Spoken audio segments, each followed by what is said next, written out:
Friends ఈ వీడియోలో మీకు కావిల్లోని ముస్నూరు రోడ్లో ఉన్న గణేష్ విగ్రహాల తయారీ కేంద్రంలోని 3వ కేంద్రంలో ఉన్న ఒక స్పెషల్ గణేష్ ఐడల్ చూపిపోతున్నాం ఫ్రెండ్స్. సో చాలా స్పెషల్గా ఉంటుంది ఈ గణేష్ ఐడల్ అయితే. So super Ganesh idol friends, different Ganesh idol. So friends చూడండి ఫ్రెండ్స్, 10 ఫీట్లో Ganesha friends, big Ganesha. So చాలా సూపర్గా ఉంది ఫ్రెండ్స్ గణేష్ ఐడల్. మెయిన్గా లుక్ అయితే అదిరిపోయింది ఫ్రెండ్స్ గణేష్ ఐడల్. పైన Venkateswara Swami super Ganesh idol friends. ఇది 10 ఫీట్లో గణేష. అండ్ స్పెషల్ వచ్చేసరికి ఈ గణేష్ ఐడల్లో సో వచ్చేసరికి తొండం ఫ్రెండ్స్. సో తొండం దగ్గర పైప్ ఒకటి ఉంది. ఆ పైప్ నుంచి వాటర్ వస్తాయి ఫ్రెండ్స్ మోటార్ ద్వారా. సో శివలింగం మీద అభిషేకం టైప్లో పడతాయి. సో చాలా సూపర్గా ఉంటుంది ఫ్రెండ్స్ ఈ డిజైన్ అయితే. సో చిన్న శివలింగం, పెద్ద శివలింగం ఉంది. So super design friends. నేనైతే షాక్ అయిపోయాను అసలు ఈ డిజైన్ చూసి అసలు.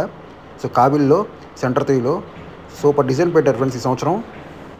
ఫ్రెండ్స్ అలాగే ఈ కేంద్రంలో ఉన్న మిగతా గణేష్ ఐడల్స్ కూడా చూపిస్తున్నా ఫ్రెండ్స్. ఫ్రెండ్స్ ఈ సంవత్సరం అయితే వీళ్ళకి సేల్స్ అయితే బాగా జరిగినాయి అంట ఫ్రెండ్స్. సో గణేష్ ఐడల్స్ అయితే చాలా త్వరగా అమ్ముడుపోయినాయి అంట. సో అన్న చెప్పారు. సో సేల్స్ బాగున్నాయని ఈ సంవత్సరం. సో ఈ గణేష్ ఐడల్స్ చూడండి ఫ్రెండ్స్, చూపిస్తున్నాను. సో ఇక్కడైతే ఆల్మోస్ట్ అన్ని గణేష్ ఐడల్స్ స్టాక్ అయిపోయినాయి. సో చూడండి గణేష్ ఐడల్స్ ఈ సంవత్సరం అసలు ఏం పెట్టారు ఒకసారి మన వాళ్ళు.